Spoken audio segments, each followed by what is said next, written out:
오늘 연합과 형통이라는 제목으로 하나님 말씀 증거하겠습니다.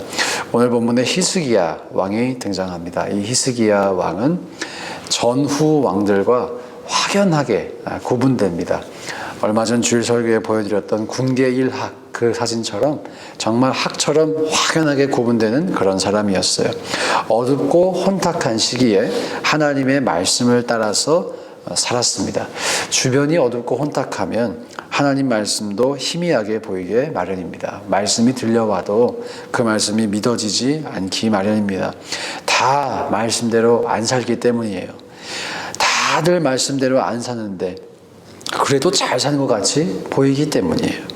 그러면 나 혼자만 바보가 되는 것 같고 나 혼자만 이 외로운 길을 걸어가야 한다, 이런 생각이 될 것입니다. 가만히 보면요, 예나 지금이나 끼리끼리인 것 같아요. 죄인은 죄인끼리 어울립니다.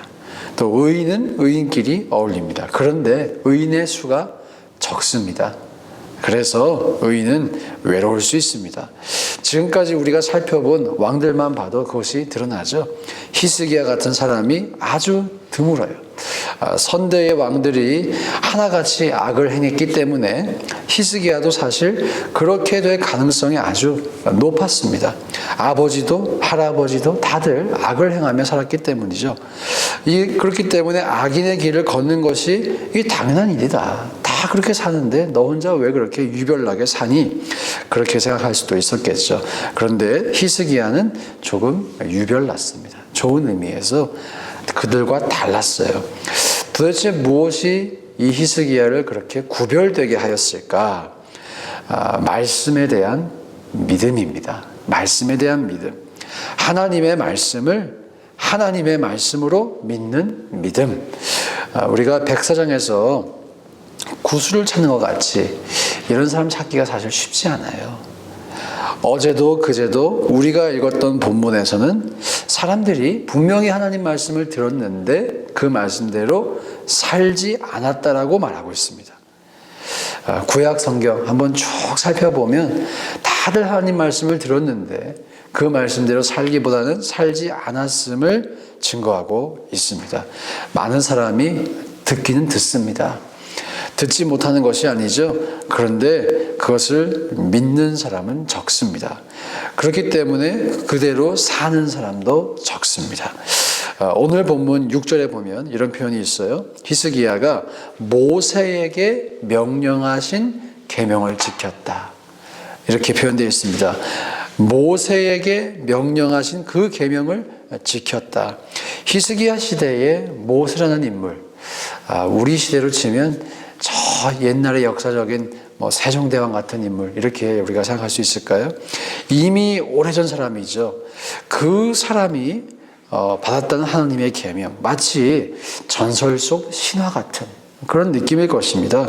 조금은 시대에 맞지 않고 또 어찌 보면 그 당시 사람들의 사고방식에 맞지 않고 이치에 맞지 않고, 그래서 세상살이에 별 도움이 안 되는 구닥다리 계명처럼 여겨졌을 가능성이 아주 높습니다. 그런데 히스기야는 바로 그 모세에게 명령하신 계명을 지켰다라고 기록하고 있는 것이죠. 그것을 하나님의 말씀으로 받았고 그대로 살았다. 그래서 눈에 보이는 우상들을 수많은 반대에도 불구하고 다 철폐했다. 틀림없이 어떤 사람은 이 히스기야를 보며 야, 참 융통성이 없는 사람이다. 참 무식한 사람이다. 어떻게 그 옛날 사고방식대로 그렇게 사나? 어떻게 그렇게 보수적인 걸 넘어서서 꽉 막혀 있나? 이렇게 비난했을 것입니다. 그래도 히스기야는 믿는 대로 살았습니다. 사실 우리가 마주하고 있는 이 세상도, 오늘날의 이 현실도 히스기야가 그 당시 마주했던 어두운 세상과 유사하다라고 생각합니다. 우리가 사는 세상도 어둡습니다. 믿는다고 하는 사람들도 정말 하나님을 쫓고 있을까? 우리가 한 번쯤은 생각하게 됩니다. 이 교회가 하나님의 영광을 드러내기보다는 너무나 인간적인 모습을 많이 드러내는 경우도 있습니다. 이런 시대에 회복을 가져올 사람, 개혁 말고 회복을 가져올 사람 누구일까요? 말씀을 믿는 사람이죠. 하나님 말씀을 믿는 사람이에요. 오늘 본문 6절에 보면 말씀을 지키는 사람을 일컫는 아주 특별한 표현이 있어요. 바로 여호와께 연합하여라는 표현입니다. 히스기야가 여호와께 연합했다, 이렇게 표현되어 있어요. 하나님께 딱 붙었다라는 의미입니다. 히브리어 원어를 보면 다바크라는 표현이 쓰였습니다. 다바크가 붙잡다라는 표현으로 쓸 때도 있고요.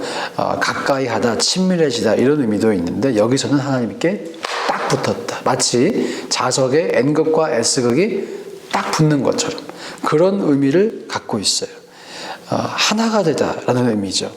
그리고 그 뒤에 나오는 그에게서 떠나지 아니하고 또 계명을 지켰다라는 이 두 구문은 이 딱 붙어있는 상태를 병렬적으로 동격으로 설명하는 구절입니다. 즉 하나님과 연합된다라는 그 의미가 무엇이냐면 하나님을 떠나지 않는다는 의미이고, 또한 계명을 지킨다라는 의미죠. 그것과 동격입니다.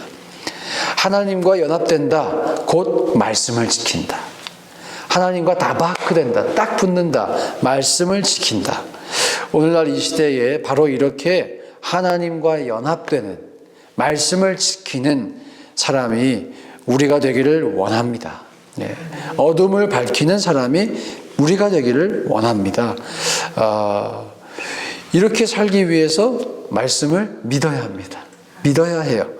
히스기야도, 또 우리가 묵상하고 있는 이 데살로니가 교회도 하나님께서 사용하신 공통점이 있어요. 말씀을 말씀으로 믿었다는 것이에요. 정말 믿었다는 것이에요. 물론 히스기야의 인생도 완벽하지 않았죠. 오늘 우리가 이 18장에서 시작하는 히스기야의 인생이 앞으로 몇 장 더 걸쳐서 나타나는데, 히스기야의 인생도 연약함이 있었습니다. 데살로니가 교회도 죄인들이 모여있던 곳이었어요. 그 안에 불륜을 저지를지도 모르는 위태위태한 사람들이 있었음을 우리가 얼마 전 확인하였습니다. 그러나 이들의 삶이 하나님께 붙어 있을 수 있었던 이유가 말씀을 믿고 말씀을 믿는 대로 살았기 때문이죠. 자, 우리에게 들려오는 하나님의 말씀이 있을 것입니다. 그 말씀을 정말 진실로 변함이 없는 하나님의 말씀으로 믿을 수 있기를 주의 이름으로 축복합니다. 도저히 지키지 않고서는 견딜 수 없는 명령으로 우리가 받아보자는 것이죠. 이 말씀을 안 지키면 절대로 안 돼. 반드시 지켜야 한다. 왜냐? 하나님의 말씀이니까요. 하나님의 말씀이니까요. 두렵고 떨림을 가지고 그 말씀대로 살아보자는 것입니다. 그러면 우리의 삶이 하나님께 딱 붙은 다바크의 인생 될 수가 있다는 것이죠. 그리고 이렇게 살아가는 사람들에 대한 하나님의 복이 7절에 나타났어요. 7절. 함께 7절 읽어보겠습니다. 시작. 여호와께서 그와 함께 하심에 그가 어디로 가든지 형통하였더라. 저가 아수르 왕을 배반하고 섬기지 아니하였고. 자, 지금 이 7절은 여호와께서 히스기야와 함께 하셔서 히스기야가 어디로 가든지 형통했다라고 말씀합니다. 그 형통의 결과 히스기야가 아수르 왕을 배반하게 됐고 더 이상 섬기지 않았다. 아수르 왕으로부터 독립했다는 것이죠. 더 이상 아수르 왕의 통치를 받지 않게 되었다라는 의미입니다. 지금 이스라엘의 그 당시 최고의 치욕은 약속의 땅을 빼앗기고 그 빼앗긴 약속의 땅에 다른 민족이 들어와서 살게 되는 이 가나안 입성이 역으로 일어난 그 일이었어요. 얼마나 그들의 자존심에 상처가 났겠어요. 그 나라로부터 더 이상 영향을 받지 않고 독립하여 살아갈 수 있게 되었다는 것을 보여주고 있습니다. 이 이후에 나타나는 9절부터 12절까지는 바로 이렇게 개혁을 단행한 종교를 정말 회복한 히스기야의 남유다와 또 북이스라엘의 엇갈린 운명을 보여주고 있어요. 남유다는 아수르로부터 더 이상 영향을 받지 않았지만 북이스라엘은 아수르의 포로가 되고 더 상황이 악화되는 것을 본문이 증명하고 있습니다. 말씀을 지키는 것이 우리의 눈에 보기에 고지식해 보이고 꽉 막히고 유행에 뒤처지는 것 같고 꼭 굳이 이렇게 살아야 할까? 손해보는 것처럼 보일 수도 있어요. 하지만 그렇지 않습니다. 하나님과 연합된 사람은 도리어 형통하더라. 성경이 끊임없이 그것을 우리에게 증명해주고 있습니다. 가장 큰 인생의 숙제가 해결되고 오늘 이 본문에 보면 국가의 문제가 해결되는 것, 우리가 그것을 볼 수 있습니다. 저와 여러분이 지금 대면하고 있는 문제는 무엇인가요? 또 우리가 대면하고 있는 말씀은 무엇인가요? 성경에 보면 참 재밌는 것이 있어요. 논리적으로 잘 맞지는 않는데 내가 죄를 회개할 때 병이 낫는 경우가 있죠. 죄와 병, 우리 눈에 보이기에 논리적으로 그게 딱 연결되지 않을 수도 있습니다. 근데 죄를 해결하니 병이 나을 때가 있습니다. 오늘 본문에도 하나님 말씀을 지키니 국가의 문제가 해결될 때가 있습니다. 우리가 하나님 말씀 한 가지거든요. 성경에서 딱 한 가지를 교정하면 그렇게 인생의 문제가 해결되고 또 국가의 문제가 해결되는 것을 보여주거든요. 우리의 경우에도 신앙성장의 단계에서 대부분의 경우 딱 한 가지 말씀 우리 앞에 놓여져 있는 것 같아요. 딱 한 가지. 내가 지키기 어려운 그 말씀, 내가 넘어설 듯 넘어서지 못하는 말씀, 지킬 듯 지키지 못하는 그 말씀, 우리가 그것을 한번 지켜보자는 것이죠. 이게 진짜 하나님 말씀이니까.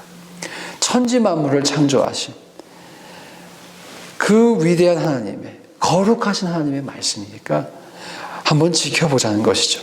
그러면 우리의 인생 가운데 우리가 상상하지도 못했던, 또 예상하지도 못했던 한 영역에서 하나님의 형통이 나타날 줄로 믿습니다. 네. 우리가 지키기 어려워하는 그 말씀의 어떤 크기보다 우리가 받게 될 하나님의 복의 분량이 훨씬 더 큰 줄로 믿습니다. 우리가 이것을 신뢰하면서 정말 하나님 말씀을 믿어 그 말씀대로 살아갈 수 있는 우리 모두 될 수 있기를 주의 이름으로 축복합니다. 함께 기도하실 때